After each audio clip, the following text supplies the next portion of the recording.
अस्सलामुअलैकुम, आप देख रहे हैं समा, मैं हूं रमीज अहमद और मैं हूं सिद्रा मीर। बुलेटिन में खुशामदीद। सबसे पहले बात करेंगे मंशा बम की, जिसे पुलिस ढूंढती रही और वो छुप छुपाकर सुप्रीम कोर्ट पहुंच गया।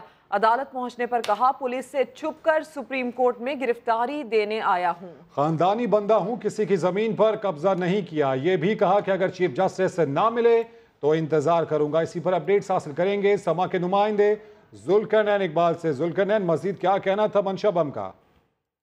देखिए, मंशा बम सुप्रीम कोर्ट में आए हैं और उनकी जानिब से अब ताज़ा तरीन इत्तला ये है कि जमानत की दरखास्त भी दायर कर दी गई है।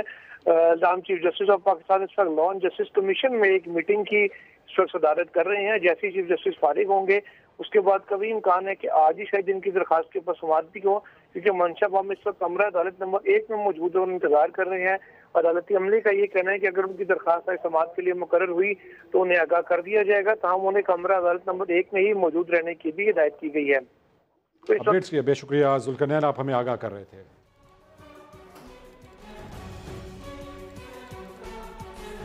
नवाज शरीफ ने ज़िमनी इंतखाबात के नताइज पर इत्मीनान का इजहार किया। कहते हैं पीटीआई से नशिस्तें वापस ले ली, हुक्मरान जमात की हार की वजह भी बता दी। इसी पर देखिए इस्लामाबाद से सुहेल रशीद की रिपोर्ट।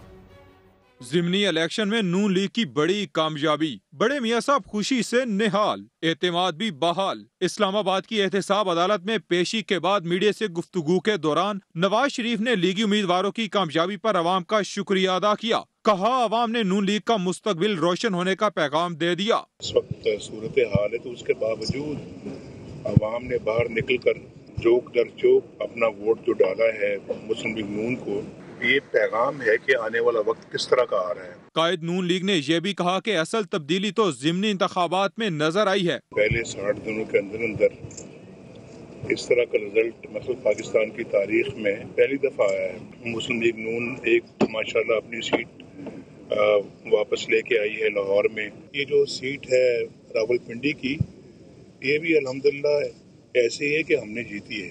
मियां साहब ने डॉलर की ऊंची उड़ान और महंगाई के तूफान पर तब्दीली सरकार को भी आड़े हाथों लिया। डॉलर जो है वो 104 रुपए से बढ़ा ही नहीं, 4 साल एक ही जगह पे खड़ा रहा है। 55 डेज आपने डॉलर का भी हाल देख लिया है। लीगी रहनुमाओं पर मुकदमात को सियासी इंतकाम करार देते हुए सवाल उठाया, ये क्या हो रहा है? शाहिद खाकान और मैं गद्दारी का मुकदमा भुगत रहे हैं। आने वाले दिनों में साद रफीक की गिरफ्तारी का खदशा भी जाहिर कर दिया और इल्जामात लगाए, तहफुजात का इजहार किया, मगर इलेक्शन जीत गए तो फकीदुल मिसाल कामयाबी के दावे करने लगे। ज़िमनी इलेक्शन में कामयाबी से पहले साद रफीक और शाहिद खाकान अब्बासी क्या कहते रहे और बाद में क्या कहा, आइए देखते हैं।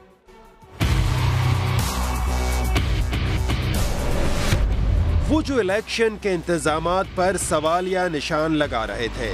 कई जो पोलिंग बूथ हैं उनके बाहर उनका शुमारियाती ब्लॉक कोड नहीं लिखा हुआ और जो प्रिजाइडिंग अफसरान हैं उनको पूरी तरह अपने काम का बहुत सारे लोगों को पता नहीं है, जिसकी वजह से वोटर खराब हो रहा है। जिन्होंने इंतखाबी अमल पर तहफ्फुजात का इजहार किया था, अंदर जब जाते हैं तो एक फौजी जवान वो वोटर की पर्ची चेक कर रहे हैं, उसके शनाख्ती कार्ड चेक कर रहे हैं। वोटिंग बूथ में जाते हैं, वहाँ पर बैलेट बॉक्स के साथ एक मुसल्ला जवान खड़ा हुआ है, फौजी। लेकिन नतीजा निकल आया तो कामयाब ठहरे। बोले, अवामी मैंडेट का रास्ता नहीं रोक सकते।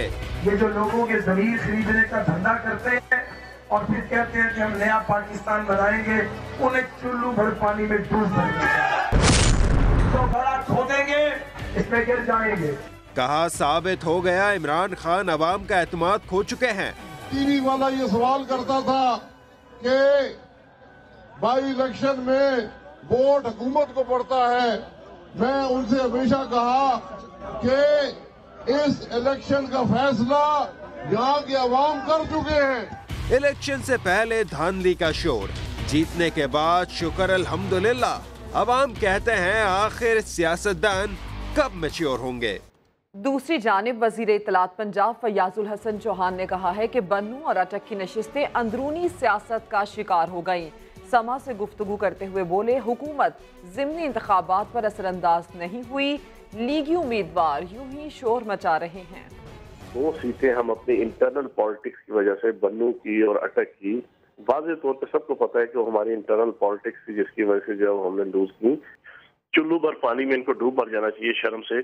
ये उस वक्त शोर मचाने लगे थे ताकि ज़हनी तौर पर लोगों को तैयार कर दें, लेकिन हमने किसी किस्म की कोई इन्वॉल्वमेंट नहीं की, ना पुलिस की तरफ से, ना पटवार की तरफ से, ना इंतजामिया की तरफ से। और अगले इलेक्शन में इंशाल्लाह हम बिल्कुल क्लीन स्वीप करेंगे जनाब, पूरे के पूरा जनाब आप कराची और हैदराबाद इंशाल्लाह। खबर दें आपको कि ज़िमनी इंतखाबात में शिकस्त कैसे हुई। पाकिस्तान तहरीक इंसाफ के रहनुमाओं का इब्तदाई जायजा, मुतादिद अमूर की निशानदही की गई। इसी पर अपडेट्स हासिल करेंगे समा के नुमाइंदे अब्बास शब्बीर से। अब्बास, तो किस सतह पर ये निशानदही और तहकीकात की जा रही हैं? देखिए, आज वज़ीर आज़म इमरान खान शाम को पार्टी की सीनियर क़यादत से इस हवाले से मुलाकात भी करेंगे और जो पार्टी की सीनियर क़यादत है उनके सामने कुछ वजूहात भी हैं जिसमें तहरीक इंसाफ बतौर पार्टी ज़िमनी इंतखाब के लिए मुहिम ना चला सकी, क्योंकि इलेक्शन कमीशन के कोड ऑफ कंडक्ट के मुताबिक कोई भी पब्लिक सीट पे होता है जिसमें सेनेटर्स, MNAs, MPAs वो बाकायदा तौर पर कैंपेन नहीं चला सकते। ये भी एतराफ़ किया है पार्टी की क़यादत ने। साथ साथ ज़िमनी इंतखाब में बतौर पार्टी तहरीक इंसाफ की क़यादत खुद मैदान में नजर नहीं आई code of conduct, election commission के कोड ऑफ कंडक्ट की वजह से। इसके अलावा अपोजिशन की मुख्तलिफ सीटों पर सीट एडजस्टमेंट ने भी हुकूमती पार्टी की शिकस्त में किरदार अदा किया है। इसके साथ साथ ये भी कहा है कि कुछ महंगाई का अंसर बढ़ा है जिसने ज़िमनी इंतखाब पर असर डाला है। ये पार्टी रहनुमाओं का एतराफ़ है और आज बाकायदा तौर पर वज़ीर आज़म इमरान खान से शाम को गैर रस्मी मशावरत होगी जिसमें ज़िमनी इंतखाब के हवाले से अब तक ठीक है, तमाम सूरत-ए-हाल का जायजा लिया जाएगा। अपडेट्स के बेहद शुक्रिया अब्बास। NA-56 अटक में तहरीक इंसाफ को शिकस्त क्यों हुई, समा ने पता लगा लिया। पार्टी के अंदरूनी इख्तलाफात हार का सबब बने। जनरल इलेक्शन में कामयाब होने वाले मेजर ताहिर सादिक ने ज़िमनी इंतखाब में पार्टी उम्मीदवार की सपोर्ट तक न की। ज़िमनी इंतखाब में NA-56 अटक से तहरीक इंसाफ को शिकस्त। आम इंतखाबात में हल्के से जीतने वाली PTI ज़िमनी इलेक्शन में क्यों हारी, समा ने पता लगा लिया। वजह बनी पार्टी में अंदरूनी नाराजगियां। ये तस्वीर आपसी चपकलिश का वाज़े इशारा दे रही है। शेर पर मोहर लगाएं, पाकिस्तान को खुशहाल बनाएं। तस्वीर बोल रही है कि NA-55 से तहरीक इंसाफ के MNA ताहिर सादिक की नून लीग को फुल सपोर्ट हासिल रही। तहरीक इंसाफ के नामजद उम्मीदवार खुर्रम अली खान समा से गुफ्तगू में बोले, मेजर सादिक अपने अलावा किसी को बर्दाश्त नहीं करते। मेजर ताहिर सादिक साहब अपने अलावा किसी और को बर्दाश्त ही नहीं करते, या अपनी फैमिली के अलावा वो नहीं चाहते कि किसी और के पास टिकट जाए। जब इलेक्शन की शुरू हुए तो उन्होंने एक मुनाफकत का सिलसिला शुरू कर दिया पूरे हल्के में, और उनके जो लोग थे वो बीच में से कुछ सामने आके और कुछ अंदर अंदर से उन्होंने वोट जो है वो नून लीग को देनी शुरू की। मलिक खुर्रम ने इल्जाम लगाया कि ताहिर सादिक और 2 MPAs ने तहरीक इंसाफ को धोखा दिया। ताहिर सादिक को मनाने की भरपूर कोशिश की गई लेकिन वो ना माने और इख्तलाफात के बाइस PTI NA-56 की नशिस्त खो बैठी। पाकिस्तान तहरीक इंसाफ ने आम इंतखाबात में तो मैदान मारा लेकिन ज़िमनी इंतखाबात में हैरान को नताइज ना दे सकी। कौमी असम्बली की 11 नशिस्तों के गैर हतमी गैर सरकारी नताइज की तफसीलात जानिए इस रिपोर्ट में। कौमी असम्बली की 11 नशिस्तों से गैर हतमी गैर सरकारी नताइज के मुताबिक PTI और नून लीग का पलड़ा बराबर रहा। दोनों ने 4-4 नशिस्तें जीती। काफ लीग को 2 और मुत्तहिदा मजलिस अमल को 1 नशिस्त मिली। इमरान खान की खाली की गई नशिस्त NA-131 लाहौर पर बल्ला ना चला। ख्वाजा साद रफीक ने हुमायूं अख्तर को पछाड़ा। इमरान खान की छोड़ी गई नशिस्त NA-35 बन्नू भी छिन गई। मुत्तहिदा मजलिस अमल के जाहिद अकरम दुरानी ने नसीम अली शाह को हराया। कराची में इमरान खान की छोड़ी गई नशिस्त पर फिर पतंग कट गई। आलमगीर खान ने आमिर चिश्ती को हरा दिया। इमरान खान की खाली की गई नशिस्त NA-53 इस्लामाबाद पर PTI के अली नवाज ने नून लीग के वकार अहमद को शिकस्त दी। NA-124 लाहौर, NA-56 अटक और NA-103 से नून लीगी रहनुमाओं ने मैदान मारा। NA-60 और NA-63 पर PTI को फतह मिली। NA-65 चकवाल और NA-69 गुजरात पर काफ लीग के सालिक हुसैन और मुनिस इलाही कामयाब हुए। वफाकी वजीर इत्तलात फवाद चौधरी और नईम उल हक का कहना था कि हमारी पोजीशन नहीं पड़ा। हमारी कौमी असेंबली में जो अक्सरियत है या सूबाई असेंबली जो पंजाब की है वहाँ जो अक्सरियत है उसमें कोई फर्क नहीं पड़ेगा। फिक्र का या घबराने की बात नहीं। लीग नून आप जानते हैं 40 साल से ये पंजाब पर हुकूमत कर रहे हैं। इनकी जड़ें बहुत गहरी हैं नून की। उधर लीगी रहनुमाओं का कहना था कि हुकूमत गलत पॉलिसियों के बायस अवाम का एतमाद खो चुकी। सूबाई असेंबलियों के 24 हलकों में ज़िमनी इंतखाबात हुए। किस सूबे में किस पार्टी की क्या पोजीशन रही, दिखाते हैं इस रिपोर्ट में। सूबाई असेंबलियों के 24 हलकों में ज़िमनी इलेक्शन। गैर हतमी गैर सरकारी नताइज के मुताबिक हुक्मरां जमात तहरीक इंसाफ ने मजमूई तौर पर 11 नशिस्तें जीत ली। 7 सीटें नून लीग के हाथ आ गईं।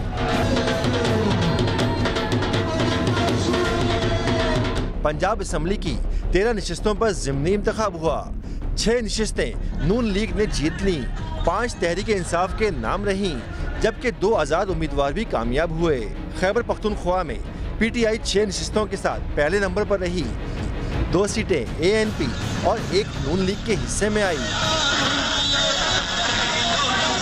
सिंध की दोनों नशिस्तें पीपल्स पार्टी ले उड़ी। बलूचिस्तान में 1 नशिस्त BNP मैंगल और 1 आज़ाद उम्मीदवार के हिस्से में आई।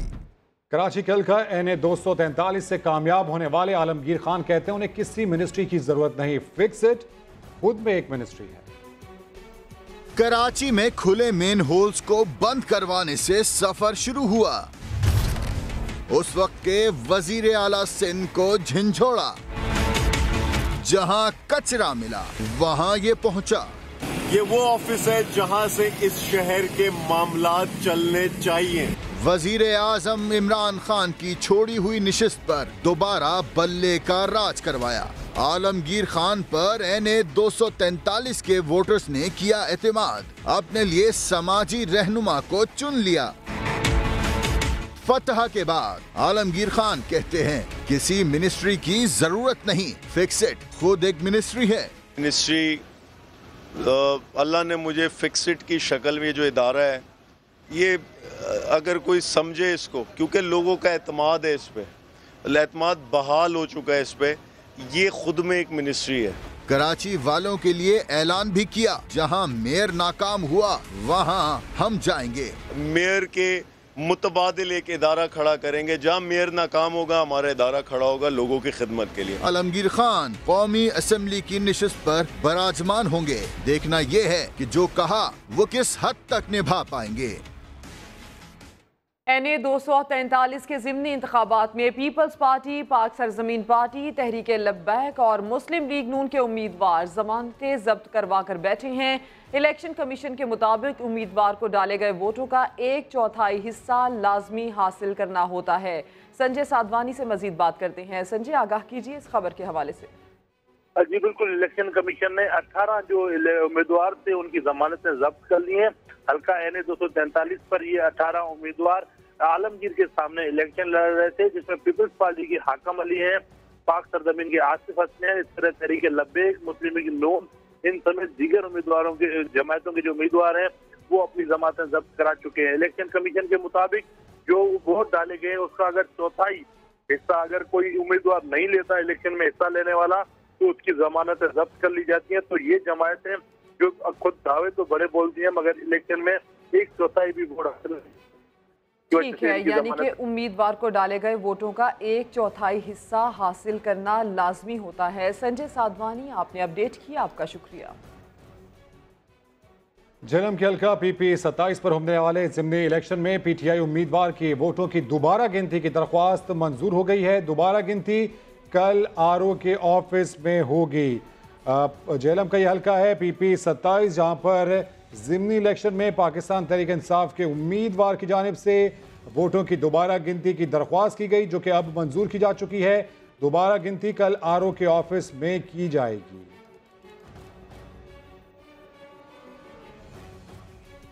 और अब बुलेटिन में आपको खबरें दें। पाकिस्तान में ऑनलाइन बिजनेस की तरक्की की राहें हमवार होने वाली हैं। अब ऑनलाइन काम करने वाले या बैरून मुल्क से शॉपिंग करने वालों की परेशानी खत्म हो जाएगी।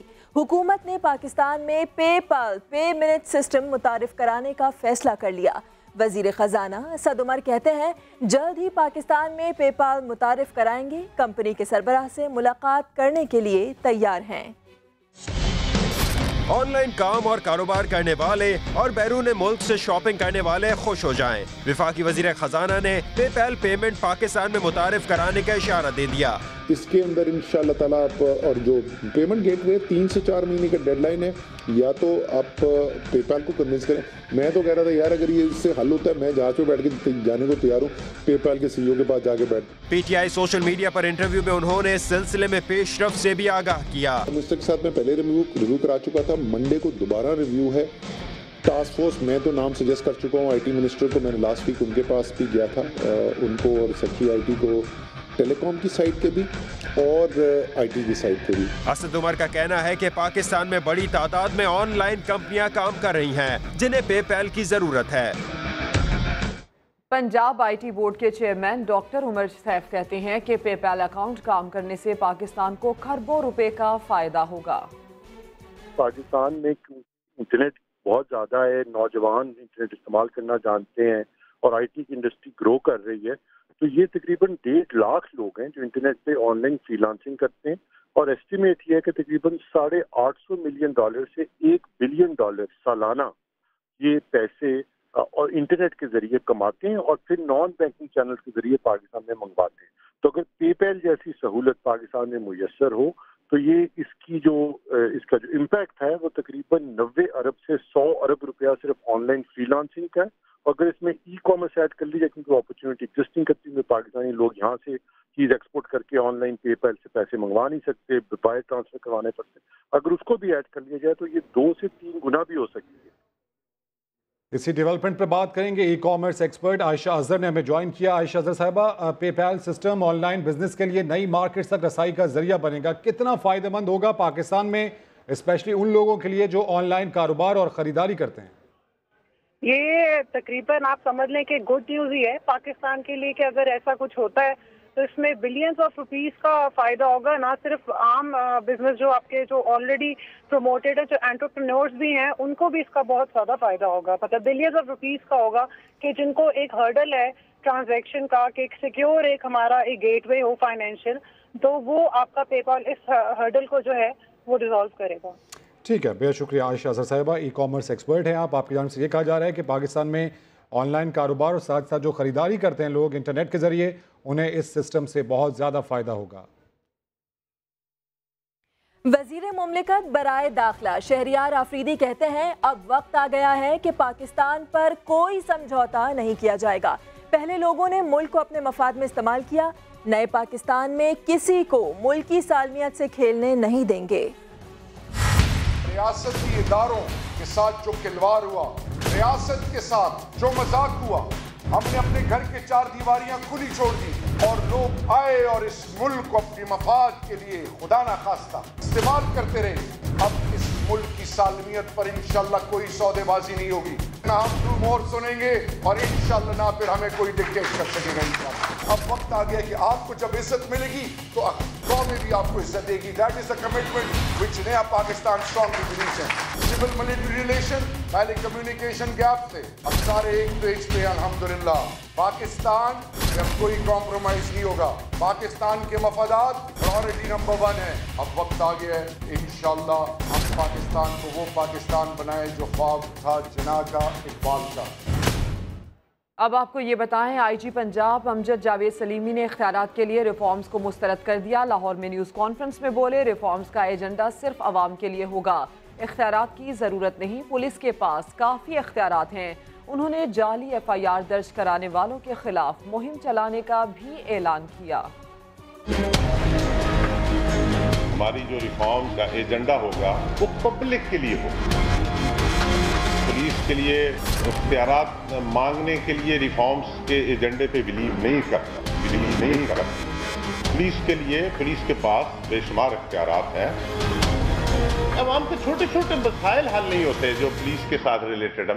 पुलिस को इस तरह ट्रांसफॉर्म करूंगा कि ये लोगों के साथ बिहेवियर बेहतर कर लेंगे, ये इंसान बेहतर हो जाएंगे। जब एक इंसान बुरे से अच्छा हो जाता है तो अवामुन्नास को उससे शिकायत कम हो जाती है। मुहिम चलाएंगे अवामुन्नास में कि खुदारा ये गलत FIR दर्ज कराना बंद करें, जो दफा लगती है झूठी FIR दर्ज करवाने में, उसको भी हम लेके जाएंगे असेंबली में। अफसरान को लगाना और हटाना गवर्नमेंट का काम होता है, हमारा काम आवाम की खिदमत करना। यही घोड़ा है, यही मैदान है, इसी ही मैदान में हमने अपने अपने घोड़े दौड़ाने हैं। फैसलाबाद से आपको खबर दें, 6 सितंबर को कत्ल होने वाली घरेलू मुलाजमा की मौत ने नया मोड़ ले लिया। पुलिस ने कत्ल के मुकदमे के बाद खुदकुशी का मुकदमा भी दर्ज कर डाला। इसी पर अपडेट्स हासिल करेंगे समा के नुमाइंदे यूसुफ चीमा से। यूसुफ, क्या माजरा है, पुलिस का क्या मौक़िफ़ है? बिल्कुल जमील, ये 6 सितंबर को ये मुलाजमा जो है अपने घर के अंदर पुरस्कार तौर पर कत्ल हुई पाई गई थी। तो इस बारे मामले के ऊपर इब्तदाई तौर पर पुलिस का ये कहना था कि कोई रॉबरी हुई है, डकैती हुई है, उसकी मज़ामत में ये मुलाजमा कत्ल होगी। जिसके बाद जो है कुछ तफ्तीश का दायरा कर आगे बढ़ाया गया तो कत्ल की FIR, जैसे ही मीडिया ने इसको टेकअप किया तो कत्ल की FIR जो है 302 के तहत दर्ज कर ली गई। तमाम पुलिस ने ये तकरीबन 1-1.5 माह तक जो है सारे के ऊपर तफ्तीश किया और तफ्तीश के बाद अपना यहाँ पे इस नतीजे पर पहुंचे हैं कि उस मुलाजमा को ही नफ्सियाती मरीजा करार दे दिया है और ये कहा गया है कि उस मुलाजमा ने खुदकुशी की थी जिसके बायस उसकी मौत हुई है। और इस सारी मामले के अंदर क्योंकि दूसरी पार्टी जो कि मकान मालिक है, उसके 2 बेटे पुलिस एहलकार हैं और वही तौर पर उन्हीं को बचाने की खातर पुलिस ने अपने बेटी भाइयों को बचाने की खातर ये सारा मामला किया है। यूसुफ, एक से जायद मौक़िफ़ आ रहे हैं पुलिस के सामने, तो क्या पुलिस की समझ से बाहर है या फिर कोई और दबाव है इस मामले पर? देखिए, एक के बाद एक मौक़िफ़ जो है पुलिस तब्दील करती जा रही है। बज़ाहिर इस तरह से लगता है कि शायद किसी तरह का कोई जो है इसके अंदर देखा जा रहा है, क्योंकि इससे पहले भी पुलिस वाले जो है इस तरह के वाक़यात के अंदर फैसलाबाद के अंदर पाए गए हैं, जिसके अंदर पहले भी 2 तुलबा को इस तरह से मारा गया था। इस मामले के अंदर भी इस तरह का दबाव का शिकार पुलिस नजर आ रही है। इस वक्त खुदकुशी का मुकदमा दर्ज कर लिया गया। अपडेट्स के लिए बेहद शुक्रिया यूसुफ।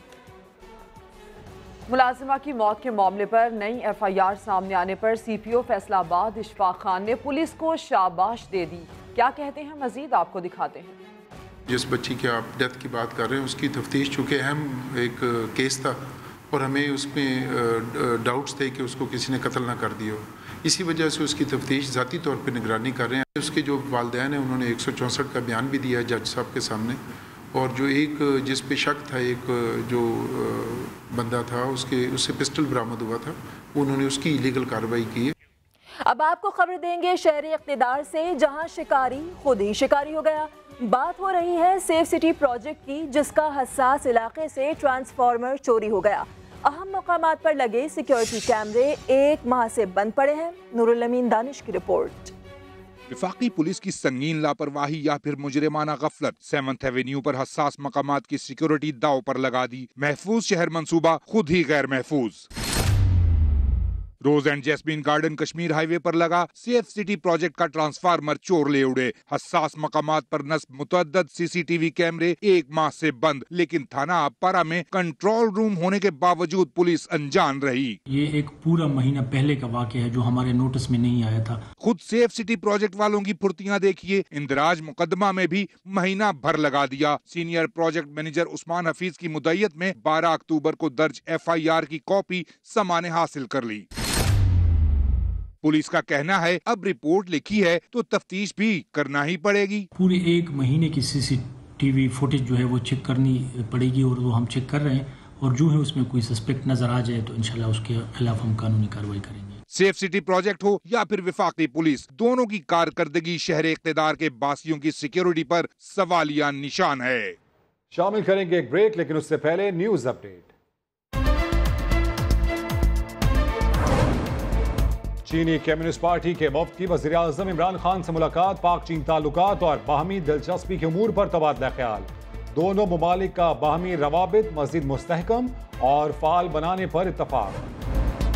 सरकारी TV और रेडियो में ऑपरेशन क्लीन अप, हुकूमत का पाकिस्तान टेलीविजन और रेडियो पाकिस्तान के मुलाजिमीन की डिग्रीज की तस्दीक करवाने का फैसला। 2008 के बाद तैनात मुलाजिमीन की डिग्रीज की तस्दीक की जाएगी। बेनज़ीर भुट्टो कत्ल केस, इंसदाद दहशतगर्दी, अदालत ने FIA प्रोसिक्यूटर कत्ल केस का फैसला सुना दिया। मुल्जिम अदनान आदिल और हम्माद हुसैन बरी। तीसरे मुल्जिम अब्दुल्ला के दायमी वारंट गिरफ्तारी जारी। जुल्फ़िकार अली को इस्लामाबाद में गोली मारकर कत्ल किया गया था। और साबिक कप्तान और ICC के साबिक सदर ज़हीर अब्बास को अस्पताल से घर मुंतकिल कर दिया गया। दिल के आर्जे के बायस ज़हीर अब्बास की कराची के अस्पताल में सर्जरी की गई थी।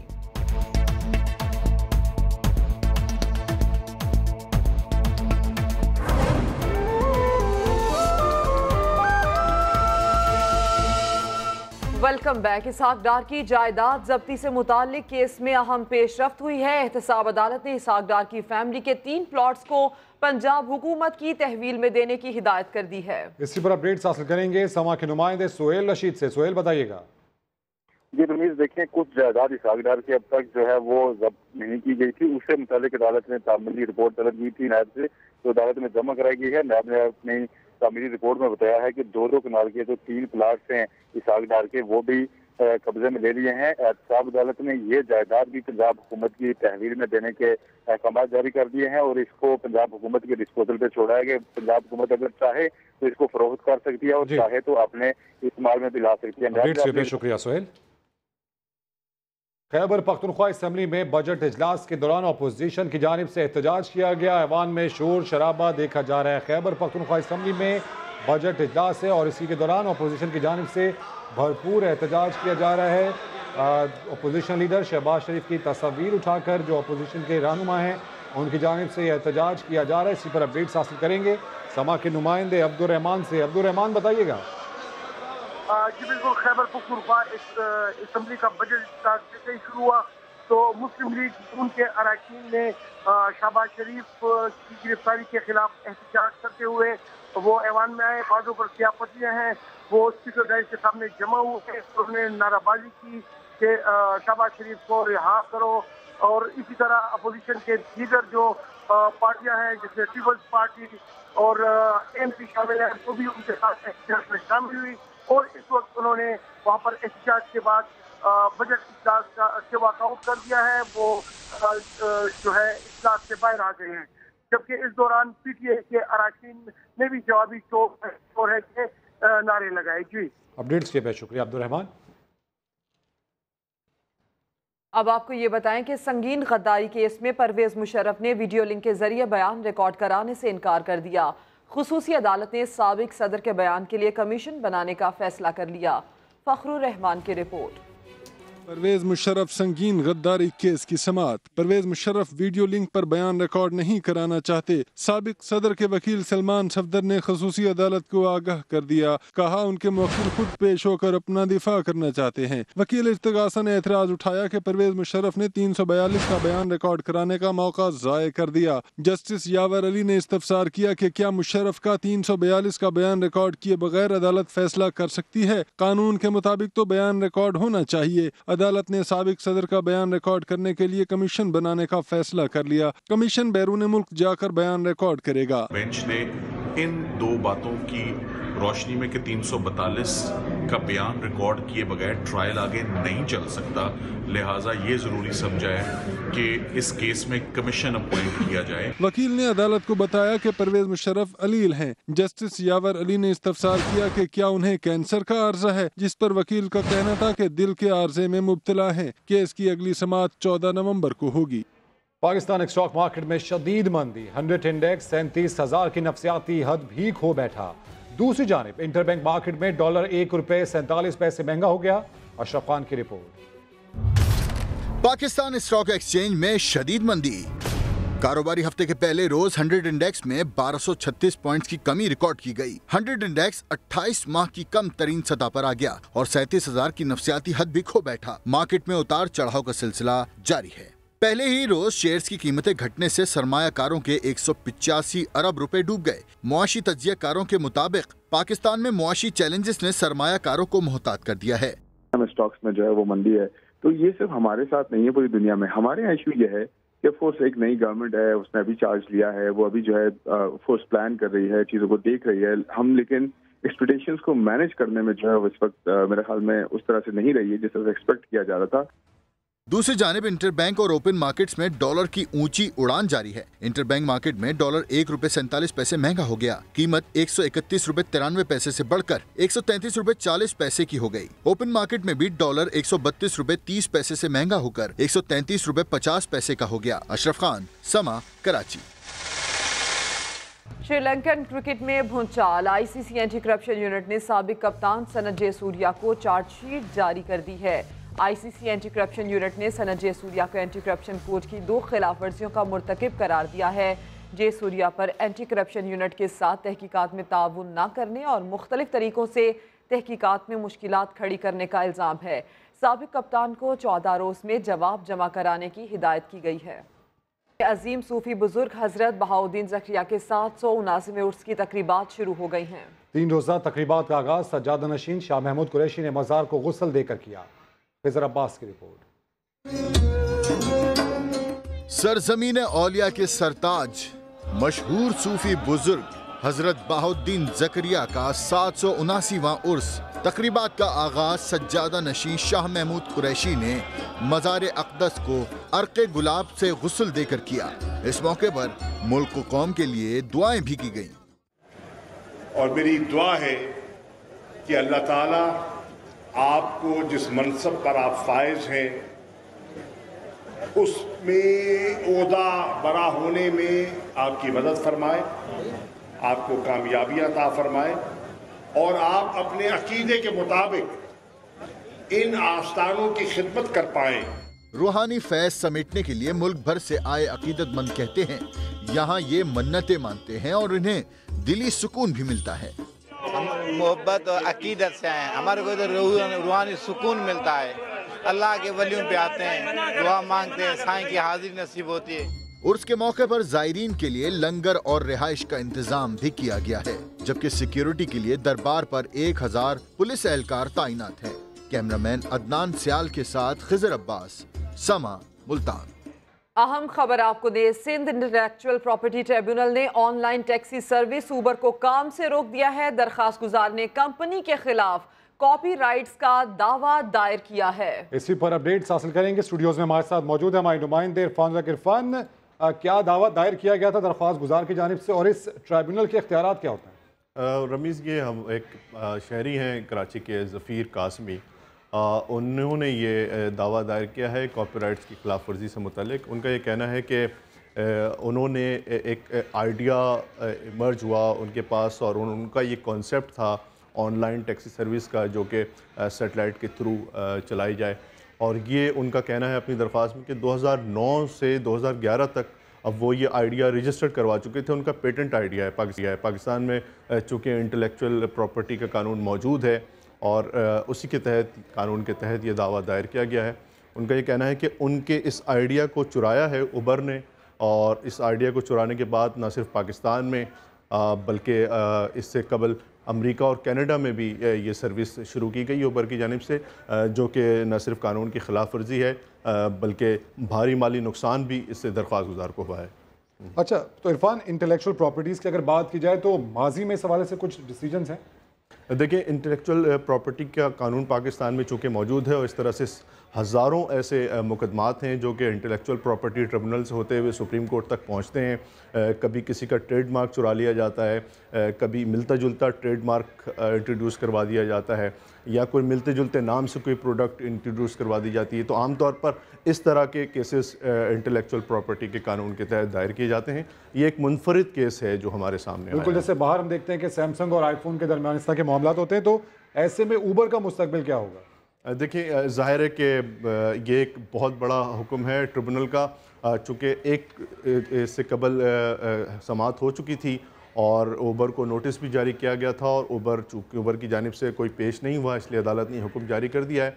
मेरा ख्याल है कि उबर इंतज़ामिया की कोशिश होगी कि किसी तरह आला अदालत जाके इस अदालती ट्रिब्यूनल के फैसले के खिलाफ कोई हुक्म इम्तिनाई। इरफान, आप तो मैं आगाह कर रहे हैं, दरख्वास्त गुजार ज़फ़ीर कासमी साहब भी हमारे साथ मौजूद हैं। ज़फ़ीर साहब, बताना चाहेंगे क्या दावा दायर किया गया आपकी जानिब से? जनाब, ये उबर डिजिटल इंश्योरेंस, एक डिजिटल इंश्योरेंस को तख्लीक किया गया था जो वर्ल्ड में पहले सैटेलाइट बेस्ड डिजिटल इंश्योरेंस नहीं थी, जो आर्जी तौर पे दी जाती है, जो एक मंजिल से दूसरी मंजिल तक जाने के लिए। तो ये उबर ने कहीं अमेरिका और कनाडा में स्टार्ट कर लिया था। तो उनको इस चीज़ के मुतालिक हम लोग नोटिस करते रहे, और वहाँ पे कनाडा, अमेरिका की और गूगल के सीईओ को भी हमने किया कि सर्विस को बंद करें जेनीवा मुआहदे के तहत। ठीक है ज़फ़ीर साहब, आपसे हम ये जानना चाहेंगे कि ये जो उबर का आइडिया था, ये आपकी जानिब से सिर्फ एक आइडिया था, ये आप इससे पहले रजिस्टर्ड भी करा चुके थे? तो उबर, मैं आपको वाज़ेह कर दूं, उबर टैक्सी है और उबर के अंदर एक इंश्योरेंस दी जाती है मोबाइल एप्लीकेशन पे, जो पैसेंजर और ड्राइवर की होती है। ये इस तरीके को मैंने कॉपीराइट करवाया हुआ था 2009 से मैंने इस पर काम करना शुरू किया, कॉपीराइट करवाया और फिर उन्होंने इसकी वायलेशन की कॉपीराइट के हवाले से। तो ये फिर मुतालिका जो अदालत है IPO इंटेलेक्चुअल प्रॉपर्टी कोर्ट जो है, उसने फिर ये 8 महीने बाद अभी 11 तारीख को इस पे उनको रोक दिया काम करने से नेक्स्ट डेट तक। अच्छा, तो जफीर साहब आप ये कह रहे हैं कि कनाडा और US में भी कुछ इस तरह का मामला आपने किया, तो आपको लगता है कि पाकिस्तान के जो कवानीन है इस इंटेलेक्चुअल प्रॉपर्टीज़ के हवाले से, उसमें आप पूरी उम्मीद हैं कि आपके मामले की सही सूरत में सुनवाई होगी? जनाब, ये इस पे इन्होंने पाकिस्तान में अब कॉपीराइट का भी कानून जो है बहुत वाजे होता जा रहा है और अमेरिका और कनाडा जो है उनको हमने पहले नोटिस किए थे। जो मेन कंपनी है इंटेक्ट इंश्योरेंस कंपनी है कनाडा की, और अमेरिका की ये सेंस फ्रांसिस्को की आपकी ओबर कंपनी है। और मतलब आपके सामने देखें, एक बड़ा कॉपीराइट के मामले में एक बहुत बड़ा एक इकदाम हुआ, ये अचीवमेंट है अच्छी, और ये अब हम इसको अमेरिका और कनाडा में भी कोशिश कर रहे हैं कि वहाँ पे भी अप्रोच करें फेडरल कोर्ट अमेरिका। ठीक है, आप इसे अचीवमेंट करार दे रहे हैं। जफीर काज़मी साहब, बेहद शुक्रिया, आपने इस हवाले से अपना मौक़िफ़ दिया और इस खबर की तफसील दे रहे थे। इरफान उलग, आपका भी बेहद शुक्रिया। आगे बढ़ते हैं। इस्लामाबाद से ताल्लुक़ रखने वाले आर्टिस्ट अहमद हबीब ने फालतू चीज़ों से ऐसे फन पारे तख्लीक किए कि देखने वाले दंग रह गए। रिपोर्ट कर रही हैं आरम खान। 8-7 रंगों की सरहदों से आगे निकल जाए तो फन पारे दिखते ही नहीं, बोलते भी हैं। ऐसा ही हुआ शहर इख्तिदार में सजी मुनफरिद नुमाइश में, जहां अहमद हबीब ने अपने जज्बात और एहसासात की अक्कासी नए अंदाज में करके सबको हैरान कर दिया। टिश्यू, टाकियों और बटनों से बनी पेंटिंग्स में हर देखने वाले को अपना अक्स झलकता नजर आया। अहमद कहते हैं, इंसान से बिछड़ी अशिया को जुबान दी जाए तो बेहतरीन आर्ट तख्लीक किया जा सकता है। जो इस्तेमाल शुदा चीजें हैं, अगर एस्थेटिकली इस्तेमाल करें तो न सिर्फ ये कि एक अच्छा आर्ट पीस प्रोड्यूस हो सकता है, बल्कि ये चीजें मुस्तकिल आपकी जिंदगी का हिस्सा भी बनी रहती हैं। नुमाइश में गहरी फिक्र पर मबनी शाहकारों ने खूब दाद समेट ली। इस तरह का काम देखने को मिलता नहीं है। हम लैंडस्केप को ने इस तरह से एक शक्ल दी है कि वो उसमें कोई कैरेक्टर नजर आता है। फनून लतीफा के शिदाई इस महफिल से सोच के खजाने लेकर निकले। ये फन पारे गवाह हैं कि तख्लीकी सोच कचरा समझे जाने वाली चीजों को भी अछूते शाहकार में ढाल सकती है। कैमरामैन मोहम्मद नवाज के साथ अरहम खान, समा, इस्लामाबाद। मुल्तान में जदीद ई-लाइब्रेरी को बाकायदा तौर पर फाल कर दिया गया। तालिब इल्मों के साथ बुजुर्ग, शहरी और घरेलू खवातीन भी मुस्तफीद हो सकी।